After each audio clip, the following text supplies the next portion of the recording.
जय हिंद दोस्तों। स्वागत है आप सभी का आपके अपने चैनल सिलेक्शन मेंटर पे। चलिए हम लोग अपना जो है अगला प्रैक्टिस सेट शुरू करते हैं।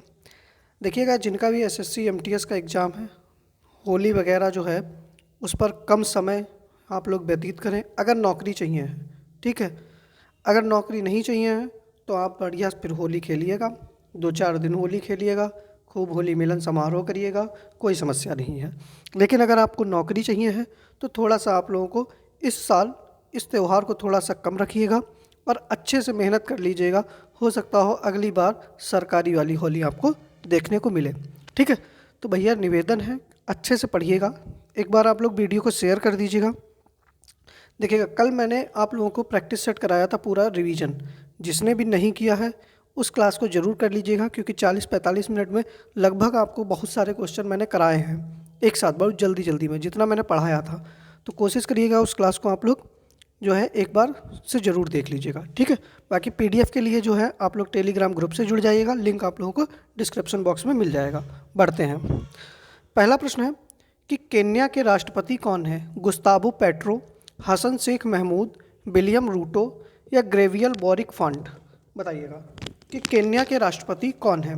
देखिएगा, तब तक आप लोग आंसर करिएगा, जल्दी से बताइएगा सही आंसर क्या हो जाएगा। केन्या की मुद्रा क्या है? केन्या की राजधानी क्या है?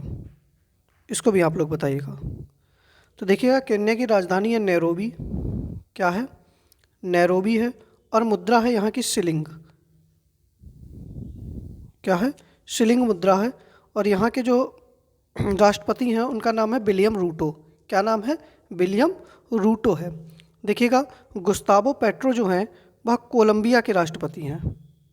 कहाँ के हैं? कोलंबिया के राष्ट्रपति हैं। ठीक है, अब कोलंबिया की राजधानी क्या है जल्दी से बताइएगा। तो कोलंबिया की राजधानी जो है और मुद्रा क्या है, दोनों बताइएगा आप लोग। हसन शेख महमूद जो हैं और बॉरिक फॉन्ट हैं। देखिएगा, सबका ही मैं लिखे दे रहा हूँ। हसन शेख महमूद जो हैं वह सोमालिया के, कहाँ के? सोमालिया के राष्ट्रपति हैं। और ग्रेवियल बॉरिक फॉन्ट जो हैं यह चिली के राष्ट्रपति हैं। कहाँ के हैं? चिली। ठीक है, अब आप लोग बताइएगा कि सोमालिया की भी राजधानी क्या है और सोमालिया की मुद्रा क्या है। इसी तरीके से चिली की राजधानी क्या है और चिली की मुद्रा क्या है। चिली जो है वह सबसे बड़ा तांबा उत्पादक देश है, ये भी आप लोग याद रखिएगा। तो कोलंबिया की राजधानी है बोगोटा। क्या है? बोगोटा यहाँ की राजधानी है। और मुद्रा का नाम क्या है? तो पीसो। ठीक है, सोमालिया की राजधानी जो है इसका नाम है मोगादिशो। क्या नाम है? मोगादिशु। ठीक है, और यहाँ की मुद्रा जो है जो केन्या की मुद्रा है शिलिंग, वही यहाँ की मुद्रा है। राजधानी जो है वह चिली की है सेंटियागो। क्या है? सेंटियागो। और यहाँ की मुद्रा जो है वह है पीसो। क्या है? पीसो मुद्रा है यहाँ पर। ठीक है, याद रखिएगा। सही आंसर क्या हो जाएगा? सी ऑप्शन आपका सही हो जाएगा। आगे बढ़ते हैं।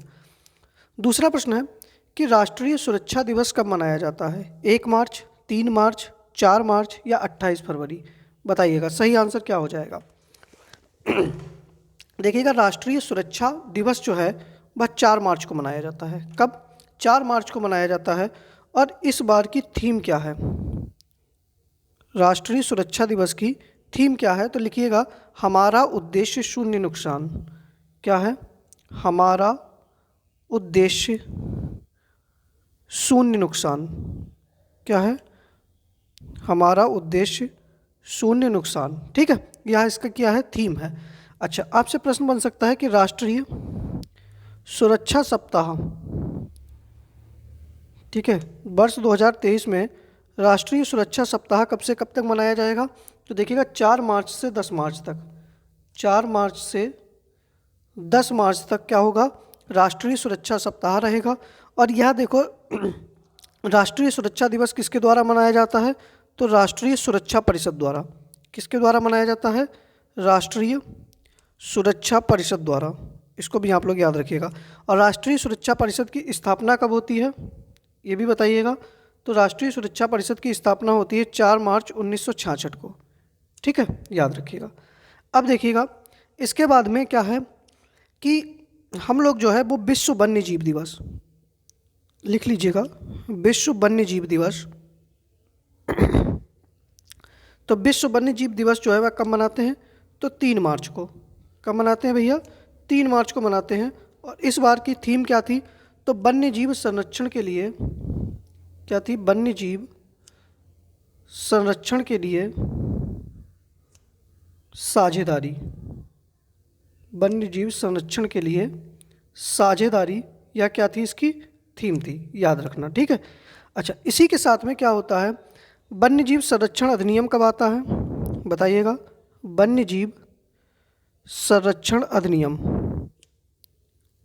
जल्दी से बताइएगा। वन्य जीव संरक्षण अधिनियम कब आता है? तो वन्य जीव संरक्षण अधिनियम आता है 1972 में। और राष्ट्रीय वन्य जीव योजना कब होती है लागू? राष्ट्रीय वन्य जीव योजना कब से लागू होती है? तो 1983 से लागू होती है, ठीक है, याद रखना आप लोग। आगे बढ़ते हैं, ठीक है। स्क्रीनशॉट ले लीजिएगा, फिलहाल स्क्रीनशॉट क्या लीजिएगा, इसकी पीडीएफ ही हम आप लोगों को प्रोवाइड कर देंगे। आगे देखिएगा, 1 मार्च को हम लोग कौन सा दिवस मनाते हैं? तो 1 मार्च को हम लोग मनाते हैं विश्व नागरिक सुरक्षा दिवस। क्या मनाते हैं? विश्व नागरिक सुरक्षा दिवस, ठीक है।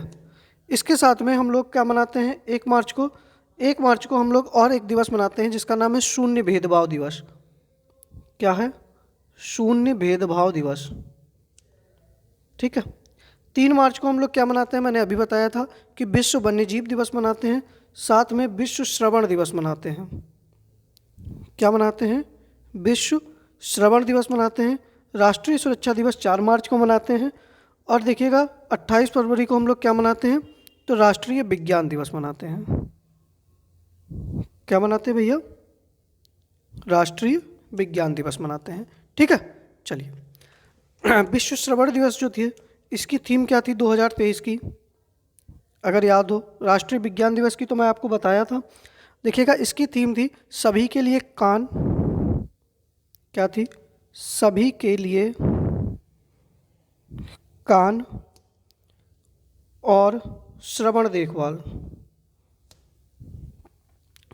श्रवण देखभाल, ठीक है, याद रखिएगा। सही आंसर सी ऑप्शन है। अगला प्रश्न है कि फिक्की ने अपना महासचिव किसे नियुक्त किया है? शैलेश पाठक, एस मल्लिकार्जुन, BBR सुब्रमण्यम या कौशिक राजशेखर? बताइएगा कि फिक्की के द्वारा अपना नया महासचिव जो है वह किसको नियुक्त किया गया है? बताइएगा जल्दी से, सही आंसर क्या हो जाएगा? तो देखिएगा शैलेश पाठक को। किसको? शैलेश पाठक जो हैं इनको फिक्की के द्वारा अपना नया महासचिव नियुक्त किया गया है, ठीक है। फिक्की की स्थापना कब होती है? तो फिक्की जो है वो भारत की सबसे पुरानी संस्था है। इसकी स्थापना जो होती है वो 1927 में होती है। इसका मुख्यालय कहाँ पर है फिक्की का? तो फिक्की का मुख्यालय जो है वह नई दिल्ली में है। कहाँ पर है? नई दिल्ली में है। इसके संस्थापक कौन थे फिक्की के? फिक्की के संस्थापक थे घनश्याम दास बिड़ला। कौन थे? घनश्याम दास बिड़ला जो थे इसके संस्थापक थे। साथ में ही अगर वर्तमान अध्यक्ष पूछ लिया जाए कि फिक्की के वर्तमान में अध्यक्ष कौन है, तो अब वर्तमान अध्यक्ष जो है वह संजीव मेहता हैं। कौन है भैया? संजीव मेहता इसके वर्तमान में अध्यक्ष हैं। BBR सुब्रमण्यम कौन है? तो भैया किसके? नीति आयोग के CEO हैं। नीति आयोग के CEO हैं, ठीक है। चलिए, सही आंसर ए ऑप्शन हो जाएगा। आगे बढ़ते हैं। देखिएगा, चौथा प्रश्न है कि किस राज्य के मुख्यमंत्री ने पूर्वोत्तर के पहले संपीड़ित बायोगैस संयंत्र का अनावरण किया? मणिपुर, असम, सिक्किम, मिजोरम? तो बताइएगा कि किस राज्य के मुख्यमंत्री के द्वारा पूर्वोत्तर के पहले संपीड़ित बायोगैस संयंत्र का अनावरण किया गया है? तो सही आंसर आप लोगों का क्या हो जाएगा? जल्दी से बताइएगा। तब तक आप लोग चारों राज्यों की राजधानी भी बता दीजिएगा। सही आंसर हो जाएगा असम। क्या हो जाएगा? असम। मणिपुर की राजधानी क्या है? तो इम्फाल है। असम की राजधानी क्या है? दिसपुर है, ठीक है। सिक्किम की राजधानी क्या है? गंगटोक है। और मिजोरम की क्या है? तो आइजॉल है, ठीक है, याद रखिएगा। अच्छा, आगे बढ़ते हैं हम लोग। यहाँ के CM कौन है? और राज्यपाल कौन है? तो देखिएगा यहाँ के सीएम है हिमंत बिश्वा शर्मा। कौन है? हिमंत बिश्वा शर्मा है। और राज्यपाल कौन है असम के? जल्दी से बताइएगा। तो असम के राज्यपाल कौन है? तो गुलाब चंद कटारिया। कौन है भैया? गुलाब चंद कटारिया हैं। ठीक है। अब बाकी आप लोग असम के जो हैं वह कौन राज्य मतलब सॉरी असम के जो हैं आप लोग वो लिख दीजिएगा, राष्ट्रीय पार्क लिख दीजिएगा। असम के राष्ट्रीय पार्क जो हैं उनको आप कमेंट बॉक्स में वीडियो खत्म हो जाने के बाद में अवश्य लिखें। ठीक है, चलिए आगे बढ़ते हैं अगले प्रश्न पर। 5वां प्रश्न है कि नेशनल बैडमिंटन चैंपियनशिप का महिला एकल का खिताब किसने जीता? बताइएगा। आकर्षी कश्यप, शीलू चौहान, रागिनी नायक, अनुपमा उपाध्याय। बताइएगा नेशनल बैडमिंटन चैंपियनशिप का जो एकल महिला का खिताब है वह किसके द्वारा जीता गया? तो सही आंसर आप लोगों का क्या होना चाहिए? जल्दी से बताइएगा।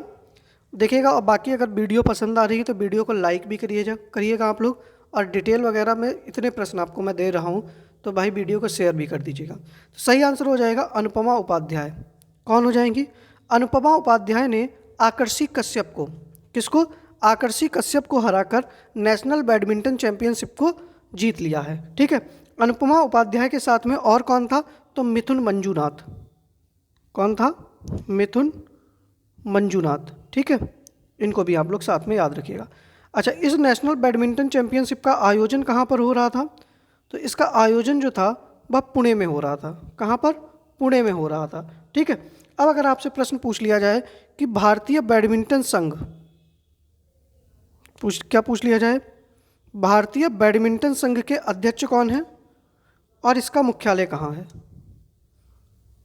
बताइएगा। पढ़ाए भी हैं आप लोगों को। और इसका मुख्यालय कहाँ पर है? जल्दी से आप लोग कमेंट बॉक्स में लिखिएगा। तो देखिएगा अध्यक्ष हैं हिमंत बिश्व शर्मा, वही असम के मुख्यमंत्री। ठीक है। और मुख्यालय कहाँ पर है? नई दिल्ली में। ठीक है, चलिए अगले प्रश्न पर पढ़ते हैं। सही आंसर डी ऑप्शन हो जाएगा। 6वां प्रश्न है आप लोगों का कि अंतर्राष्ट्रीय वित्त निगम, जिसको क्या कहते हैं? IFC, इंटरनेशनल फाइनेंस कॉरपोरेशन मुख्यालय कहाँ स्थित है? जिनेवा, वाशिंगटन, ब्रुसेल्स या मनीला? देखिएगा अंतर्राष्ट्रीय वित्त निगम जो है इसकी स्थापना कब होती है? तो इसकी स्थापना जो होती है वह 1956 में होती है। कब? 1956 में होती है। और इसका मुख्यालय जो है वह वाशिंगटन में है। कहाँ पर? अमेरिका के वाशिंगटन में इसका मुख्यालय है। ठीक है। अच्छा, वाशिंगटन में और किसका किसका मुख्यालय है? तो देखिएगा विश्व बैंक का है। और किसका है? IMF का है, अंतर्राष्ट्रीय मुद्रा कोष का है। और भी किसी का है? जल्दी से बताइएगा। तो अंतर्राष्ट्रीय विकास संघ, किसका? अंतर्राष्ट्रीय विकास संघ, इसका भी मुख्यालय कहाँ पर है? तो वाशिंगटन DC के अंदर है। ठीक है। जिनेवा में किसका मुख्यालय है? तो देखिएगा विश्व व्यापार संगठन का है।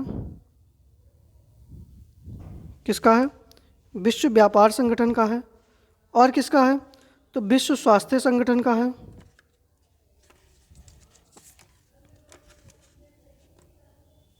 किसका है? विश्व स्वास्थ्य संगठन का। ब्रुसेल्स में किसका है? तो देखिएगा ब्रुसेल्स के अंदर जो है वह यूरोपियन यूनियन का मुख्यालय है।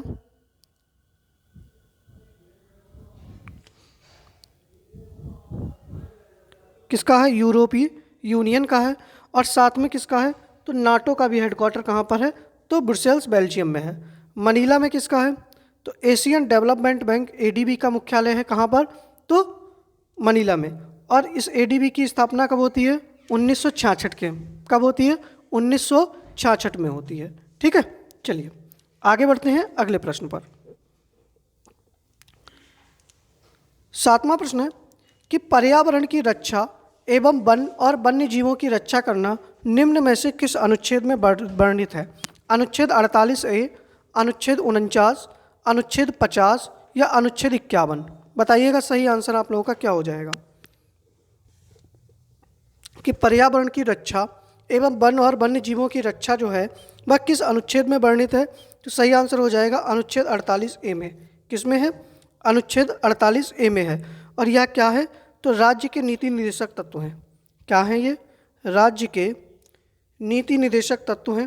अब आप लोग बताइएगा कि राज्य के नीति निर्देशक तत्व हमने किस देश के संविधान से लिए हैं और संविधान के अनुच्छेद कहाँ से कहाँ तक ये हैं और किस भाग में है, ये भी आप लोग बताइएगा।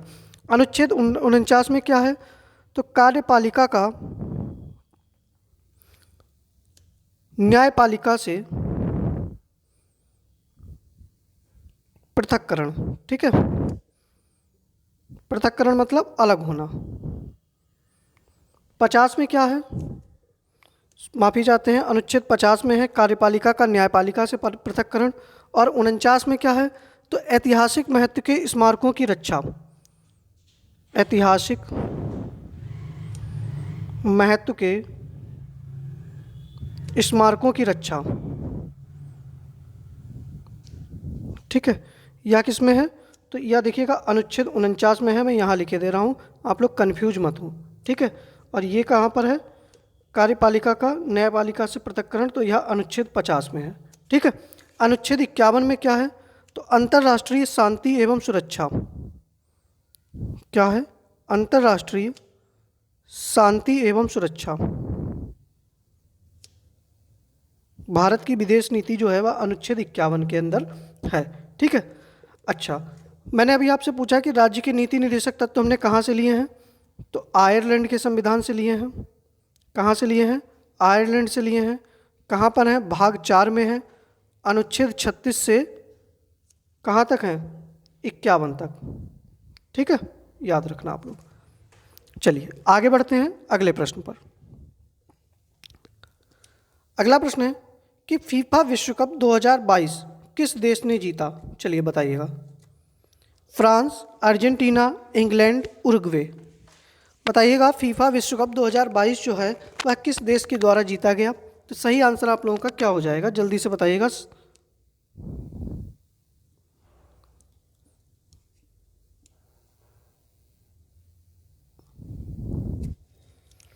तो देखिएगा किसके द्वारा जीता गया? अर्जेंटीना के द्वारा। कितने साल बाद? 36 साल बाद। 36 साल बाद जो है वह अर्जेंटीना जीता है। फ्रांस क्या रहा है? इसमें उपविजेता रहा है। क्या रहा है? उपविजेता रहा है। पहली बार जो है वह फीफा कप विश्व कप कौन जीता था? तो उरुग्वे जीता था। कब? 1930 में। और पहली बार आयोजन, ठीक है, पहली बार आयोजन भी कहाँ पर हुआ था? उरुग्वे में ही हुआ था, और उरुग्वे ही पहला विजेता भी था। ये भी आप लोग याद रखिएगा। ठीक है, अच्छा, फीफा विश्व कप जो था ये इसका कौन सा संस्करण था? तो 22वां संस्करण था। और इसका आयोजन कहाँ पर होता है? जल्दी से बताइएगा, इसका आयोजन कहाँ पर होता है? तो कतर में। कहाँ पर? कतर में। ठीक है, इसके साथ में ही अगर आपसे प्रश्न पूछ लिया जाए कि पहली बार ठीक है फीफा विश्व कप कब टीवी पर प्रसारित हुआ? अगर आपसे प्रश्न पूछ लिया जाए कि फीफा जो है, ठीक है, फीफा का वर्ल्ड कप टीवी पर पहली बार कब प्रसारित किया गया था? तो 1954 में। कब? 1954 में प्रसारित किया गया था। ठीक है, अच्छा, अब आपसे पूछा है कि शुभंकर क्या था? 2022 का जो फीफा विश्व कप कतर में हुआ इसका शुभंकर था लाइव। क्या था? लाइव था। गोल्डन बूट अवार्ड किसको दिया गया था? तो किलियन एम्बापे को। किसको दिया गया? किलियन एम्बापे को। ठीक है, इसके साथ में गोल्डन बॉल का अवार्ड किसको दिया गया? तो लियोनेल मेसी को। किसको दिया गया है? लियोनेल मेसी को दिया गया है। देखिएगा कल ये प्रश्न फीफा से जो है वह एसएससी सीजीएल में पूछा गया है, तो आप लोग भी अपनी तैयारी रखिएगा। गोल्डन ग्लव्स अवार्ड किसको दिया गया है? तो एमिलियानो मार्टिनेज को। एमिलियानो मार्टिनेज को यह अवार्ड दिया गया है। कौन सा? Golden gloves award. ठीक है, सही आंसर क्या हो जाएगा? तो बी ऑप्शन आप लोगों का सही हो जाएगा। ठीक है, चलिए आगे बढ़ते हैं अगले प्रश्न पर। अब देखिएगा अगला प्रश्न है हमारा कि कोशिका की खोज किसने की? Robert Brown, Edward Jenner, Watson एवं क्रिक या रॉबर्ट हुक? बताइएगा। सही आंसर आप लोगों का क्या हो जाएगा? तो देखिएगा कोशिका की खोज जो है वह रॉबर्ट हुक ने कब की? 1665 में। कब की भैया? 1665 में। और यह कैसी कोशिका थी? तो मृत कोशिका थी। कैसी कोशिका थी? मृत कोशिका थी। और इन्होंने इस कोशिका को किस पे खोजा था? तो लकड़ी के कॉर्क पे। ठीक है। अच्छा, रॉबर्ट ब्राउन ने क्या किया था? तो केंद्रक की खोज। किसकी खोज की थी भैया? केंद्रक की खोज। और इन्होंने केंद्रक की खोज कब की थी? तो 1833 में। एडवर्ड जेनर ने क्या किया था? तो चेचक का टीका। क्या दिया? चेचक का टीका दिया। और कब? 1796 में। वाटसन एवं क्रिक ने क्या दिया था? तो डीएनए का डबल हेलिक्स मॉडल। क्या दिया? द्विगुणित संरचना वाला मॉडल, डबल हेलिक्स मॉडल। और इन्होंने कब दिया? तो 1953 में। ठीक है, कब दिया भैया? 1953 में दिया था। ठीक है। हाँ, अगर आपसे प्रश्न पूछ लिया जाए कोशिका सिद्धांत किसने दिया, अगर हम पढ़ ही रहे हैं तो इसको भी थोड़ा सा पढ़ लीजिएगा। कोशिका सिद्धांत किसने दिया? अगर किसी को पता हो तो बताइएगा। 1839 में स्लाइडन एवं स्वान ने। किसने? स्लाइडन एवं स्वान ने जो था वो कोशिका का सिद्धांत दिया था। ठीक है, चलिए सही आंसर डी ऑप्शन हो जाएगा कि कोशिका की खोज जो है वह किसके द्वारा की गई थी? तो रॉबर्ट हुक के द्वारा की गई थी। ठीक है, चलिए 10वां प्रश्न है कि शूरसेन महाजनपद की राजधानी कहाँ थी? तो देखिएगा महाजनपद की हमको जानकारी कहाँ से मिलती है? 16 महाजनपद थे। कितने? 16 महाजनपद थे।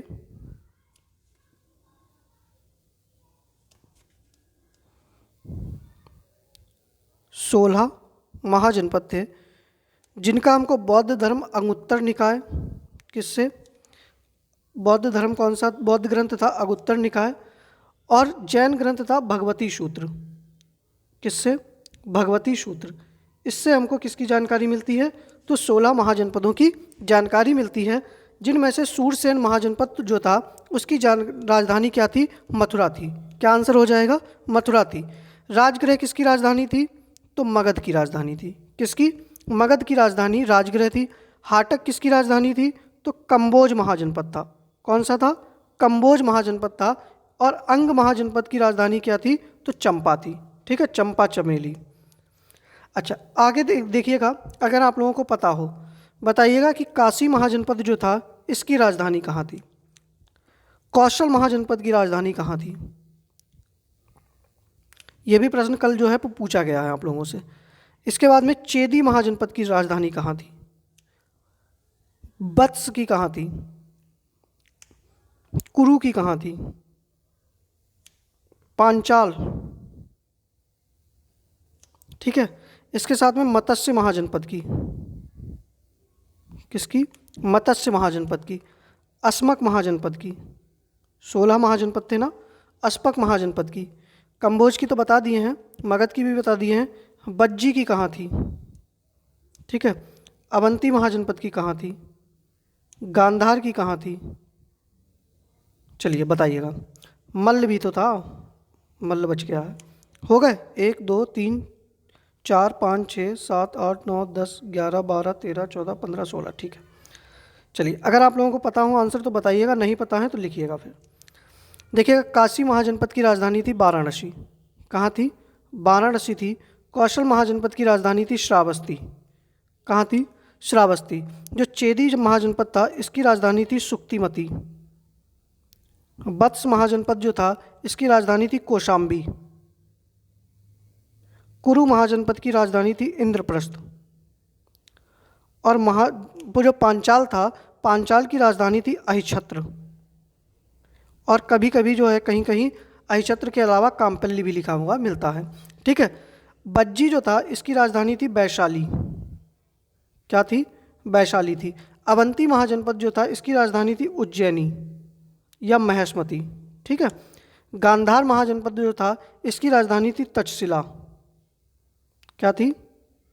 तक्षशिला थी। और मल्ल महाजनपद जो था इसकी राजधानी थी कुशीनगर। और मत्स्य महाजनपद जो था इसकी राजधानी थी विराटनगर। ठीक है, और अस्मक महाजनपद जो था इसकी राजधानी थी पोटन, या कहीं कहीं पोतन भी लिखा होता है, ठीक है, याद रखिएगा। प्रतिष्ठान भी होता है, अस्मक, पोटन, पोतन, प्रतिष्ठान, ठीक है। सही आंसर सी ऑप्शन हो जाएगा। आगे बढ़ते हैं। 11वां प्रश्न है कि पंथी नृत्य किस राज्य में किया जाता है?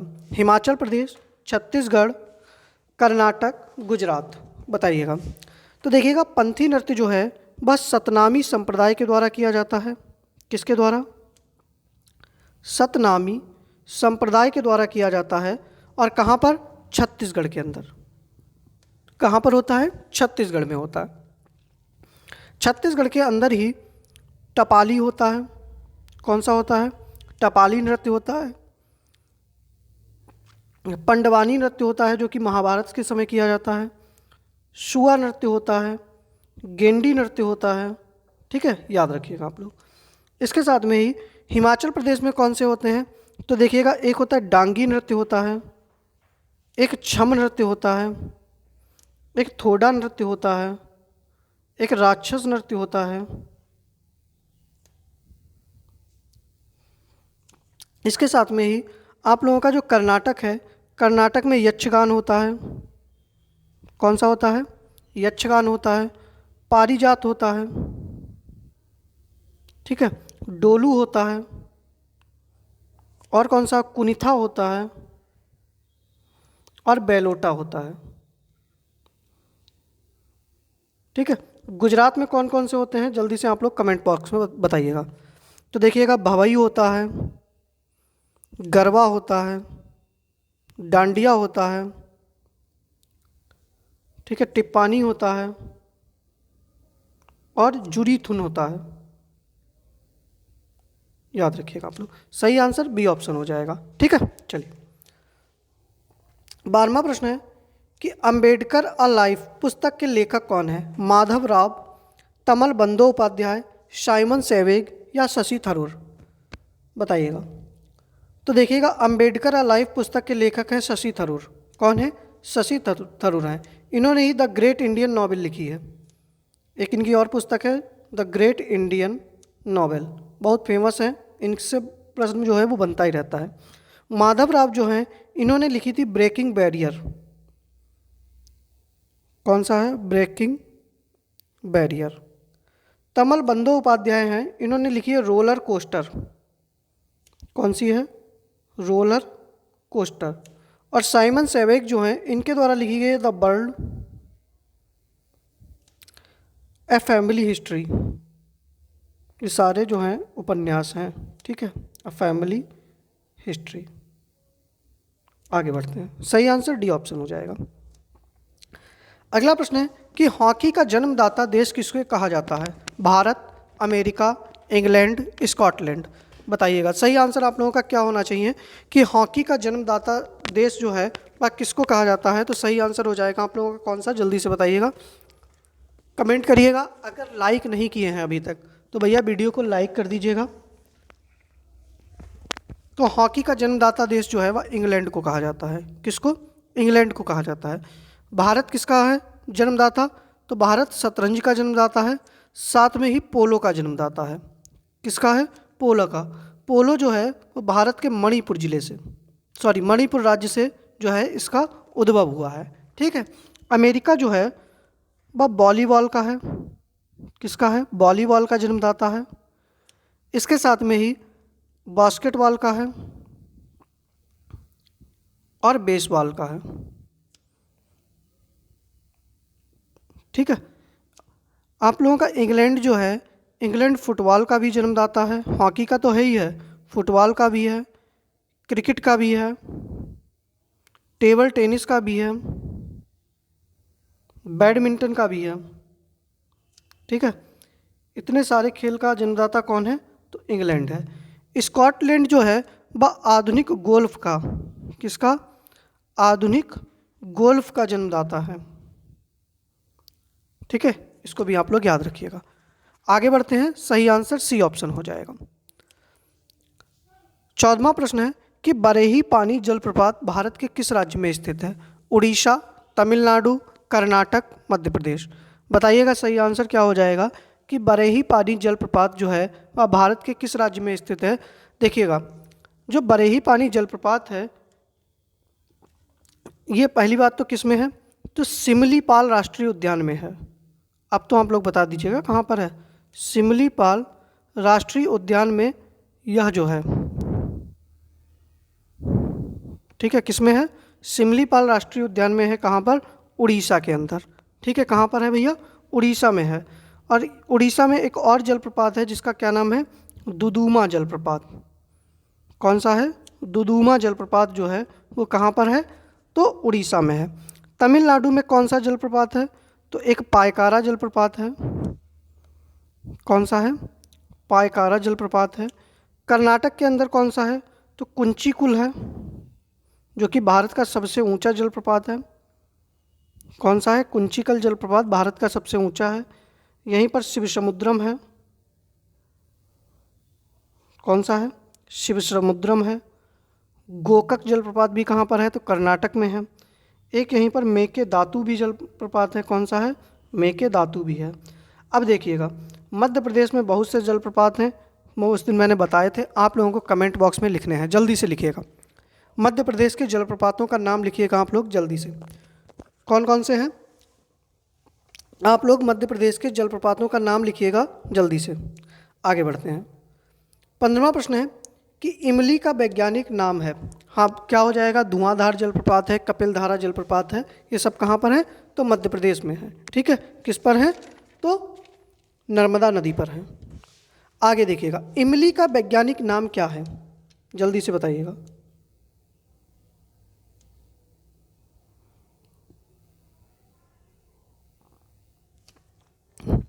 तो देखिएगा, इमली का वैज्ञानिक नाम जो हो जाएगा वो तामार इंडस इंडिका हो जाएगा। क्या हो जाएगा, तामार इंडस इंडिका जो है वह क्या हो जाएगा, इमली का वैज्ञानिक नाम हो जाएगा।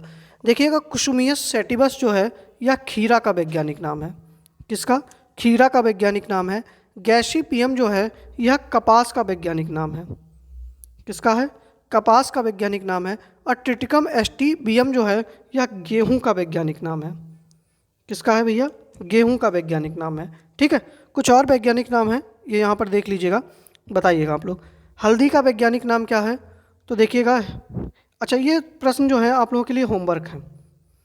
तुलसी का वैज्ञानिक नाम, हल्दी का, अंगूर का, आम का और धान का। ठीक है, यह आप लोगों को होमवर्क में है। बाकी आप लोग टेलीग्राम ग्रुप से जो है बस @सलेक्शन मेंटर नाम से सर्च कर सकते हैं। आर जो है वह 2 बार है, बीच में कोई स्पेस नहीं है।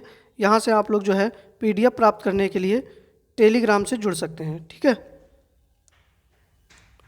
बाकी आप लोग जो है वह वीडियो को लाइक कर दीजिएगा, देख लीजिएगा, ये हमारा लिंक है। आप लोग, बाकी लिंक आप लोगों को डिस्क्रिप्शन बॉक्स में मिल जाएगा, वहाँ से भी आप लोग जुड़ सकते हैं। इसकी PDF मिल जाएगी, अगर आप अच्छे से PDF पढ़ लेंगे तो आप लोग जो है वह अच्छे से सारी चीज़ें मैनेज कर पाएंगे। ठीक है, बाकी अगर आप लोगों का कोई भी डाउट रहता है तो कमेंट बॉक्स में बता दीजिएगा। वीडियो पसंद आई है तो लाइक कर दीजिएगा और एक पॉजिटिव कमेंट भी कर दीजिएगा। बाकी जो प्रश्न पूछे हैं उनका आंसर भी आप लोग कर दीजिएगा। ठीक है, चलिए बाकी मिलते हैं अपनी नेक्स्ट क्लास में। रोज़ाना शाम को 7 बजे क्लास होती है, तो क्लास से आप लोग जुड़ना ना भूलिएगा। जय हिंद।